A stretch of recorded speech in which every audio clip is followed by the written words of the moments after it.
Hello, good evening, and welcome to the show tonight. I hope you're all doing very well out there. Thank you to everybody that's joined me. Thank you to all those who always share the show, on Wednesdays. Let me just say I appreciate all of you. But if you've just tuned in, I would like to also say, please go to my YouTube page and not only subscribe, but also like the conversation, of course, if it appeals to you. So tonight, as I said on the post, we are going to have a conversation about pain. I think it's fair to say that in this 2020, most of us are experiencing, I say are experiencing because, it's still happening. Some degree of pain, some form of pain, something is happening to us. And my guest tonight has taken the time to, put together a beautiful book that effectively gives us, some ideas of what we can do to help us with our pains and some of the tips that would help us to feel better, get past the situation, because it is so not easy. But let me not do all the talking. Let me invite her to come and tell us and share with us the reasons why she put this together, and just break it down to us and hopefully help us with more understanding. So, ladies and gentlemen in the house, help me to welcome Lady Olivia Oluyemi Akinola. Welcome, sis. How are you? Good evening, everyone. Welcome. How are you? It's I'm good. It's good to have you on. So now that you're here, let me proper introduce you. She's the author. She's a writer. She's also a broadcaster. She's a mother, a businesswoman. You name it, she is all about that and a bag of chips. So welcome, dear. It's good to have you. It's a pleasure. Thank you so much for having me. Pain to Thank you purpose. for the invitation. You're Yes, that's my very latest book, my welcome. latest arrival, my lockdown baby. I put it together Yeah. just after lockdown started, and I'm glad that it's been published, and now we're about to launch it. So yes, well done me. Indeed, well done you. You're one Thank of you. those who truly put their lockdown time to good use. And I have to say, what a sweet book it is. I say it's sweet because there's so much in it. It is not necessarily the things that maybe we're not aware of, but I think it's just so helpful to be able to turn to a page and see something that will be useful to you. So let me take it from the top. So tell us, why did you feel the need during lockdown, very crucial time, very important time, to talk about rising from pain to purpose? What was the Thank inspiration? you. The inspiration didn't come from lockdown period. I had been putting down bits and pieces of the book well before then, over 2 years or so. I've been putting my feelings down in writing, but I didn't actually have the time and of course the mental energy to put the book together because I knew that writing bits and pieces was one thing, but when I had to put everything together, it would also take me through my own pain as well. Okay. And I wasn't ready for that as at that time. So I just kept on writing. In fact, the book seems very little now, but when I was writing it, it was quite a lot. But when I started putting it down and I thought, look, this is not just for you, this is going to help other people, then I took out some bits that were too emotional for me, some bits that I thought were not useful, some bits that I thought was going to make the book cumbersome, because I wanted somebody to get the book and not put it down, especially Wow. if they're in that position of pain and trying to make sense of Okay. And I must confess, it is one of those books when you pick up, you can actually finish reading it in no time. it. Yes. It doesn't take that much time, as it were, to conclude it, which is great because you don't want to spend too much time at times, especially in these situations, to be overreading. So, when you made mention there about you were not ready, because you were not ready to deal with some things of your own. You just didn't want to, you couldn't quite put it together. So will it be okay to share what some of those things were, for instance? Well, when you look at the definition of pain, pain Mm, is something. It could be physical. It's there in the book. There's the physical pain, but when you talk about the emotional and the mental pain, that mm, could arise from something physical, or it right. could lead to physical. So physical pain and mental pain, they're normally linked together.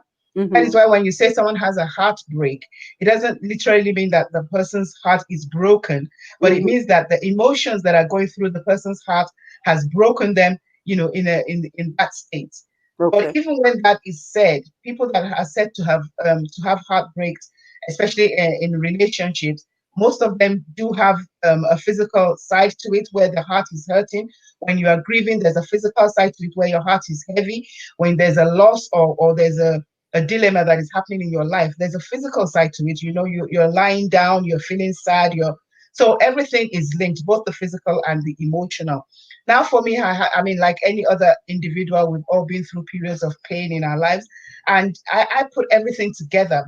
But I had an experience 2 years ago of a personal loss in the family, and that really like weighed me down. And I thought, oh wow, why am I feeling this way? How do I overcome this feeling? Life has to move on. But then how do you make sense of life after this? Mm. Everything became questions for me. Every morning I was questioning, what was the purpose? How am I going to move on? What do I do? Can I laugh again after this? There were so many questions coming to me. And on top of that, of course, I had to deal. Well, that's why I said it's for leaders. I had to deal as a leader. I was still a mother in the home. I still had to go to work. I still had to go to church. I still had to function in other capacities while I was dealing with this pain. And Mm. a lot of times people would say, oh, don't worry, you get over it. Some people will tell you time will heal it. Some will tell you you have to be strong, you have to be there for other members of the family, you have to be there for other people. So, in what way are you able to express your own grief when all you are doing is being strong? So, So so, that was where I thought, no, there has to be a way for me, to move past this. And okay. fortunately, I am a writer. I can put my thoughts in words. And that was where the bits and pieces that I was talking about, that was where they came from.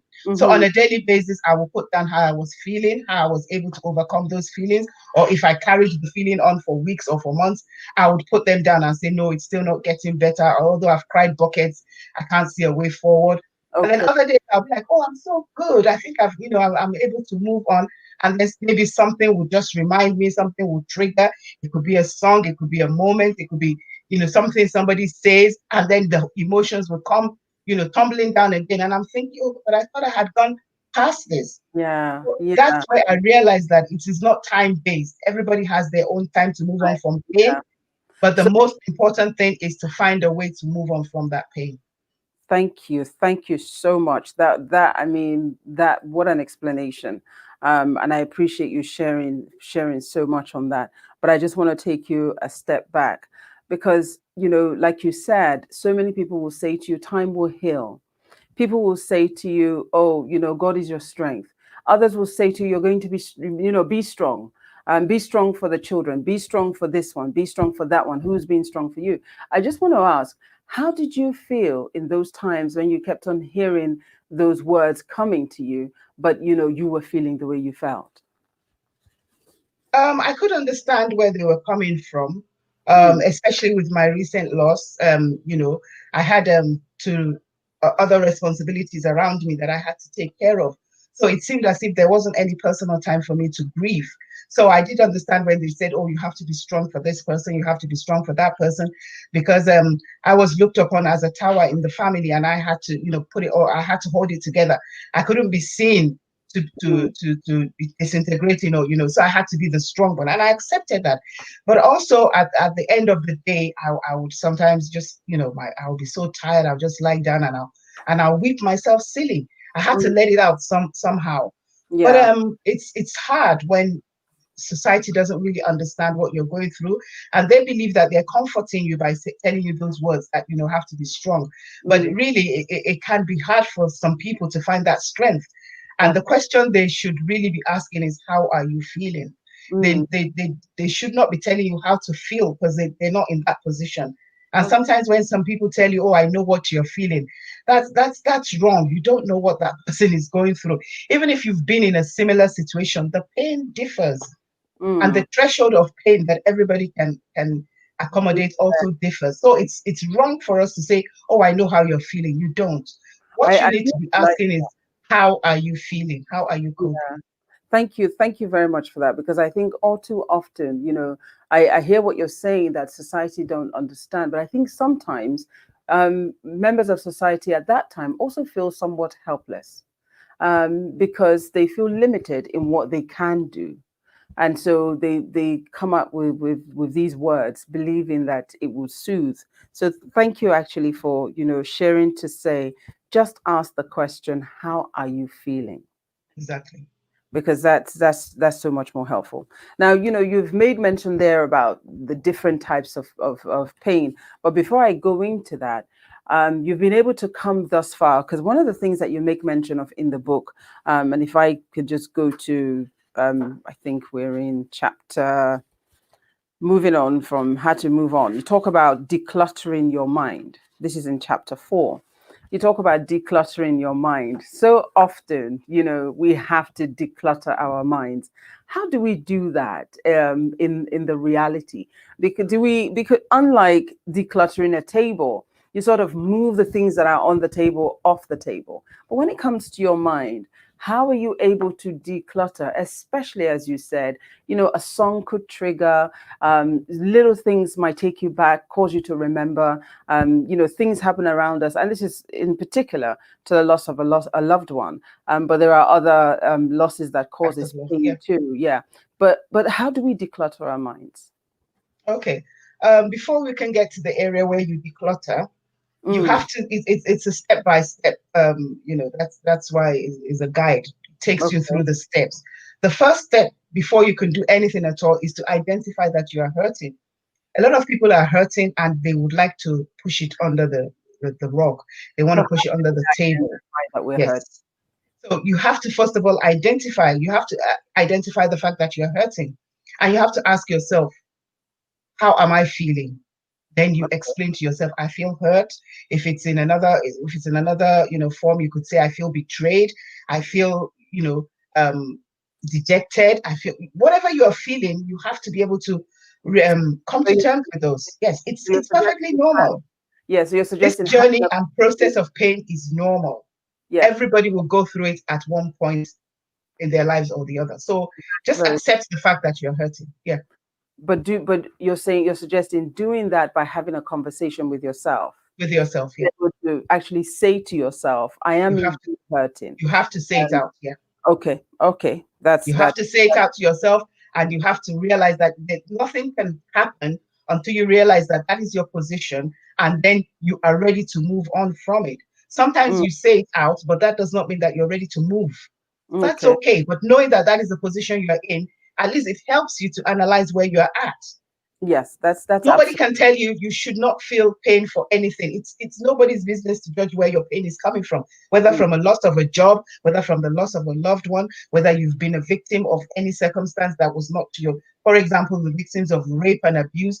You have a right to your pain. So nobody should belittle that pain and say, oh, but you shouldn't be feeling that way. No, you mm, have a right to your emotions. You have a right to how you're feeling. So identify them and say, this is what I feel at this particular point in time. I feel this person has betrayed me in this relationship. I feel I've been rejected by this, because of my job loss. I feel that my status has been undermined because of so. Accept yourself what you are feeling. And mm. from then you can now start taking steps to move forward. Okay, Now, when you're ready to move forward, you now put everything on the table and you start to declutter. And that is where the decluttering comes from. okay. So Yeah. help me to declutter. How? Okay. Because sometimes I think our minds are so filled So because full. of Yeah. what is going on, and Yeah. we often lose ourselves in the midst of all of that. So it would help to know the practical steps to being able to declutter yourself, declutter your Okay. mind. Yeah. When you've accepted your pain and you know why you're hurting, for example, the loss of a relationship, the Mm, loss of a job, betrayal in a friendship, whatever it is, when you've analyzed it, because when you are hurting, apart from the emotion, it would also tell on you physically. yeah. For some people, they might have a loss of appetite. They will have, they will not be able to function well. Everyday things, everyday tasks become so burdensome for them.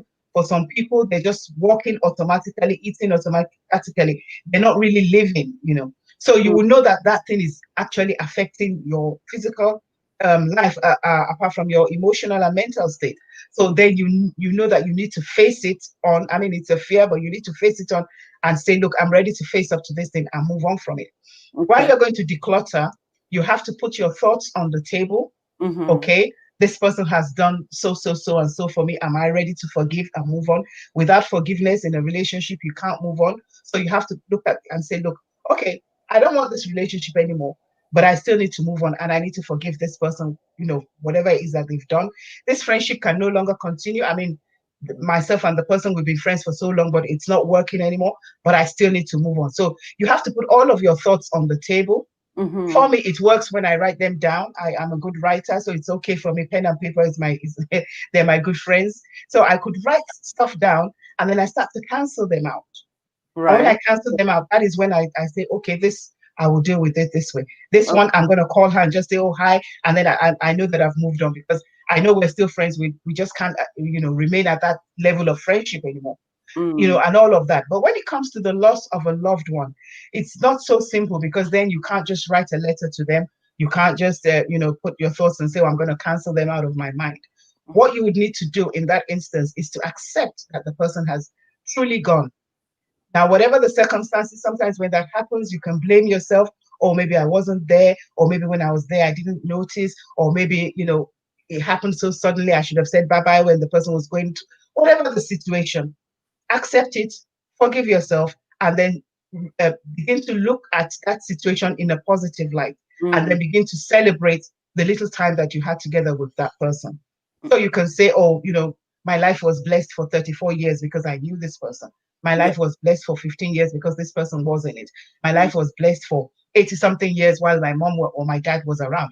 Look at it in a positive way and not just the sad part of them passing on, because passing on is a natural process. Everybody would do it at some point in time. So you accept that and say, look, there's nothing more I could have done to hold on to this person. This was their time to go. Now I have to let them go in my heart so that I can also remember the good memories that I had with them and then move on from there.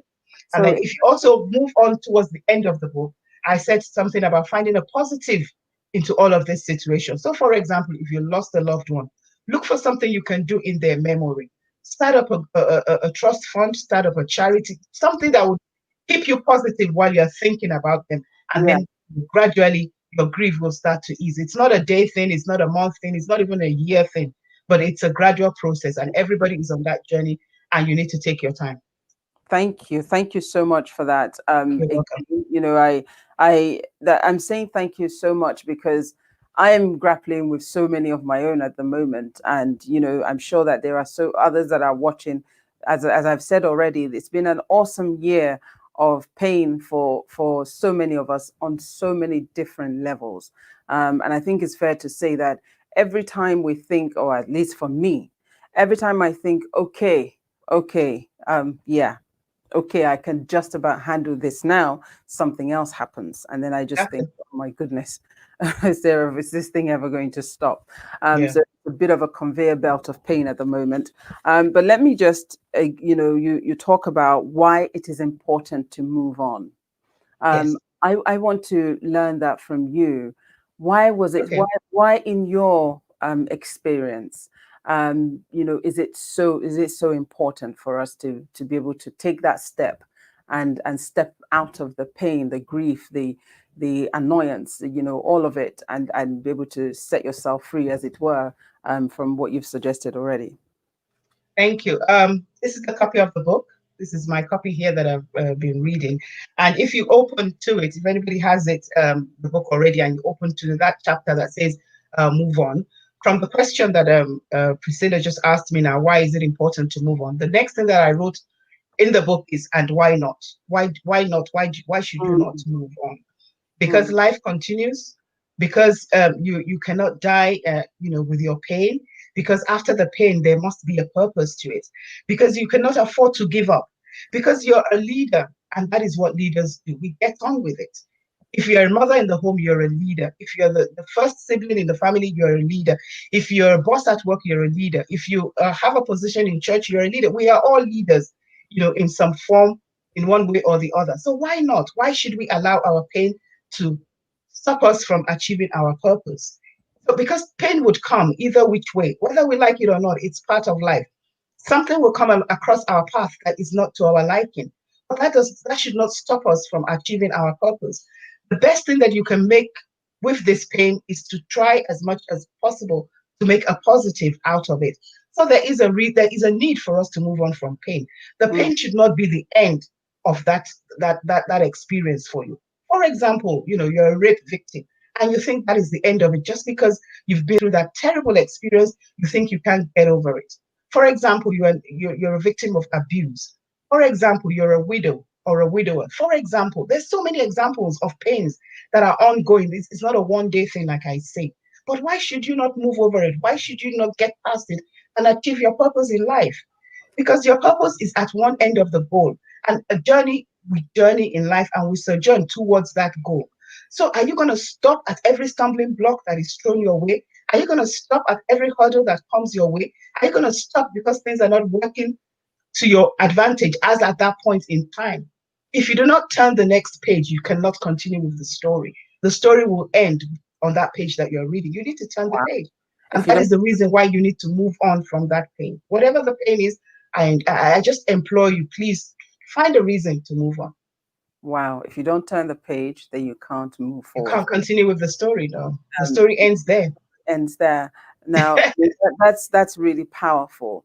But the other thing is that obviously the length of time it takes either for us to complete our grieving process or to get over the loss or to move on differs for so many people.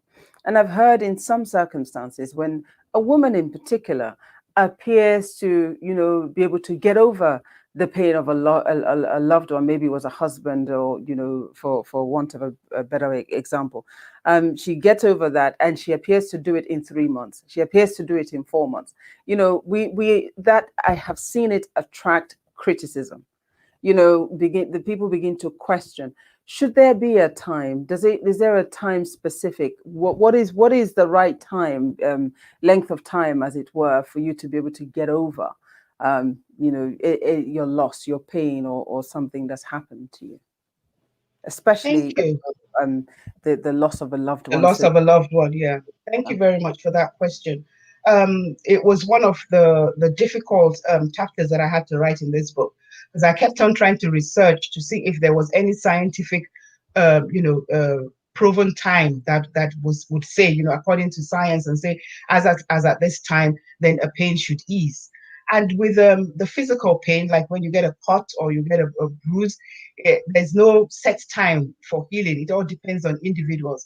So also is emotional pain. Now, when someone is hurting, it's easy for you to say, move on.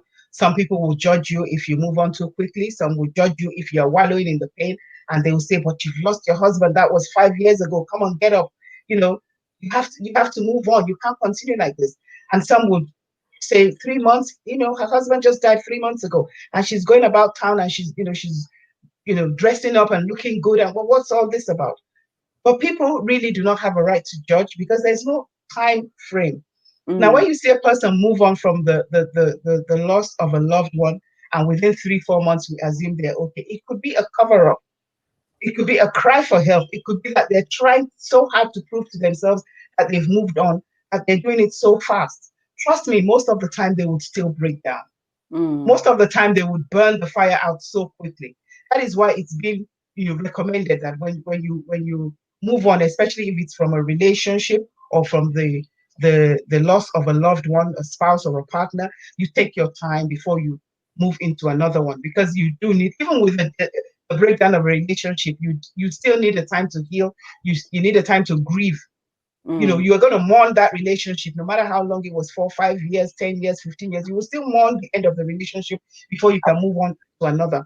Now, when it's the loss of a loved one, if it's a partner, if it's a child, if it's a sibling, no matter who that person is, it will take a lot of time for you to be able to move on. Now, when I say a lot of time, I cannot put a time frame on it. For some people it could be 6 months, for some it could be a year, for some it could be 2 years. But as I also wrote in another chapter, these are the signs. There are signs that will tell you that you are moving on, that you are on that Okay, journey of recovery. okay. One of the signs is when you Okay, are able to hold on talk for me. about it Hold on. without breaking down. Hold on for me, because I do want because we're time is against us now, and it's been so inspirational. Before I go on to my last question, where can people buy this book? Because I am sure that there are many people who could use some of your wisdom, your nuggets, and your suggestions in this book, where can somebody that's watching right now get a copy of this book? Okay. If you're watching me right now, you can get a copy of the book on www.ladyemiakinola.com. So that's my website. Go on my website, www.com, ladyemiakinola.com. .com. Okay, I'll put it on the link below the in the YouTube. But so tell us, my final question. You talk about here how to know when you are healed of your pain, because I believe there are so many people too who would ask themselves, how do I know? Or who will ask others, how will I know when I'm better? How will I know when I'm no longer, when this pain has shifted? How will I know? So just talk us through some of the things that you suggested here that would help us to identify, to know that truly the time has passed and we're now, as it were, moving on. Healing. Okay. Thank you very much. For anyone that is listening and is in that situation, I would recommend that you get the book, get on my website and order a book, because these are steps. So I cannot tell you that you've moved on if you've not gone through the whole process. It's a process and there's no shortcuts to it. So you have to go through that process. You have to mourn, you have to grieve, and then you have to start, you forgive yourself, and then whatever it is. So it's a whole process. But when you get to the end of it, then you would know that you have um, truly done the whole course of the journey, and also you are able to help others.